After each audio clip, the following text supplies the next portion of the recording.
Hello friends, welcome back to our channel London బ్రతుకులు. ఈరోజు మనం ఫ్రాన్స్ దేశంలోని ప్యారిస్ నగరంలో అయితే ఉన్నాము. మనకు ఫ్రాన్స్ అనగానే first Eiffel tower, Louvre museum, Mona Lisa ఫోటోలే గుర్తొస్తాయి అనమాట.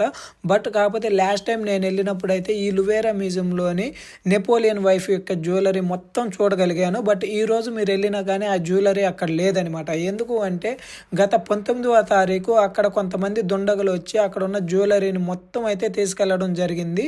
సో మొత్తం ఓవరాల్గా 9 ఐటమ్స్ ఉంటే దాంట్లో 8 ఐటమ్స్ని అయితే వాళ్ళు తీసుకుపోవడం జరిగింది. దీని మీద అయితే ఫ్రాన్స్ గవర్నమెంట్ చాలా సీరియస్ అయింది. దీనికోసం ఇప్పుడు ఇంటర్పోల్ ఆఫీసర్లు కూడా దిగి ఎతకుతున్నారు. ఎందుకంటే ఇది జస్ట్ కేవలం వాళ్ళు వితిన్ 7 minutesలో ఉన్న అక్కడ జ్యువెలరీని తీసుకుపోయారు. మొత్తం 9 ఐటమ్స్ ఉంటే ఒకటి కింద పడడం వల్ల వదిలేసి మిగిలిన ఆ 8 ఐటమ్స్ని అయితే సినిమా తరహాలో ధూమ్ 2లో ఎలా అయితే జరిగిందో అదే విధంగా జరిగిందని చెప్తున్నారు. సో దీనికోసం ఇప్పుడు ఇంటర్పోల్ ఆఫీసర్లు ఎతకుతున్నారు. ఎందుకు అంటే ఇది కనుక విత్ ఇన్ టైం పీరియడ్లో కనుక వాళ్ళు పట్టుకోకపోతే దీన్ని అయితే వాళ్ళు బ్లాక్ మార్కెట్లో అమ్మేస్తారు.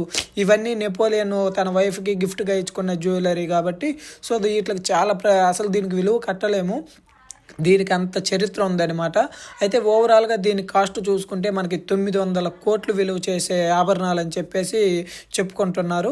సో ఇక్కడ కనపడుతున్నాయి చూసారు, ఇవన్నీ లాస్ట్ టైం నేను పోయినప్పుడు చూసిన జ్యువెలరీ మొత్తం వీడియోలు తీశాను. ఇక్కడ కనపడే క్రౌన్కి కేవలం 2000 డైమండ్స్ ఈ క్రౌన్కి ఒక్కదానికే ఉంటాయి అనమాట. సో ఇలా చాలా ఉన్నాయి. అసలు దొంగతనం ఎలా జరిగిందో please comment on the below section.